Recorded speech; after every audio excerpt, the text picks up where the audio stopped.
Hello and welcome to Food with Life. I am your host Chapatti, and we're here at the Conscious Life Expo in Los Angeles, California, 2014.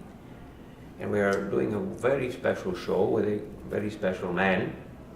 He's a very revered doctor, and he has come up with a beautiful concept idea dealing with the heart, the mind and the body and so on. His name is a Dr. Darren Weissman. Very nice to have you. Thank you, Chapatti. He's written a bunch of very good books, and we're going to talk a bit about his wisdom regarding the heart. That seems to be the focal point or the emphasis of your work, yes? Yeah, the heart is where the healing is. You gotta feel to heal. When the heart's open, we can feel. All right. So say this more. Describe it in detail more what you mean. Because everyone says, I feel this, or I feel that. That means that it touches their heart. Yeah. Yes? Yeah, different. The emotions that we experience from moment to moment are what literally move all the different aspects of our body.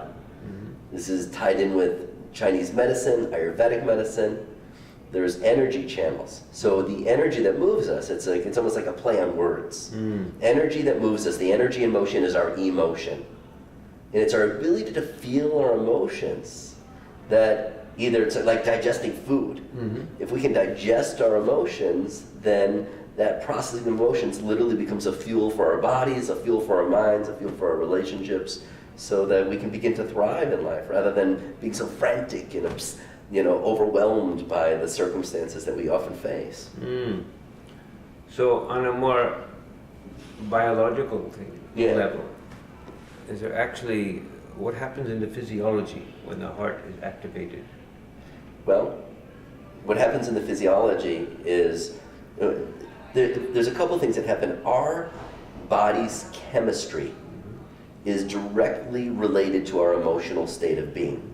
It's actually called psychoneuroimmunology. Long word, but big word. But whatever. What it says is that our psychological state affects our nervous system, our immune system, and our hormones. And that... So the mind-body connection. The mind-body connection. Right. They're one. It's not even that they're connected, they're always connected. Right. There's no such thing as a separation. And the segue between the mind and body is the heart. So when the heart's open, the mind and body have a fluid state of performance and play and passion. And when there's resistance, when we're in a state of protection and survival, when we're in that, what's called that freeze, fight, or flight, that heart starts to close down, and then the mind and body start having unique conversations. Example? Well, headaches, digestive challenges, immune challenges, anxiety, depression, attention deficit, you name it. Any kind of symptom, any kind of stress becomes a reflection that the mind and body are not in sync with one another. They're, on a different focal point. And the interesting thing about it is this. When we look at our mind, most of our mind is not aware, is not conscious. Most of our mind is subconscious. So understanding that what keeps our heart beating isn't us saying, beat here, pump blood, do this. The subconscious mind does that, and it helps all the other 50 plus trillion cells in our body function the way that they do. So, when we can get our subconscious mind on board, that reactive, fear-based mind on board, then, our heart naturally begins to open. We naturally start to experience more joy and play and excitement. So in a way, is it not psychology that hinders this by dividing everything up into mind, body, emotions, intellect, and all this, Is it psychology that does that? Yes, I mean, before we had psychology, where were we with this? I don't know. You know what I understand? Yeah, what I'm saying? I hear what you're saying, but we live in a world that literally puts everything into a pigeonhole, and everything is a specialized world.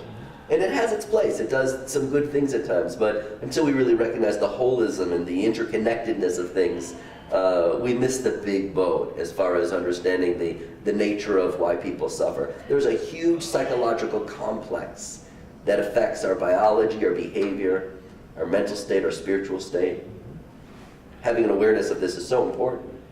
Yeah, I think I want to talk about this more at length, because it's a big subject. It is a big subject, I wanna- but very practical. Right, all right. We'll take a break and we'll be right back. Let's do it. I am your host, Chapatti. This is Food with Life with our wonderful guest, Dr. Darren Weissman. Stay with us. We'll be right back.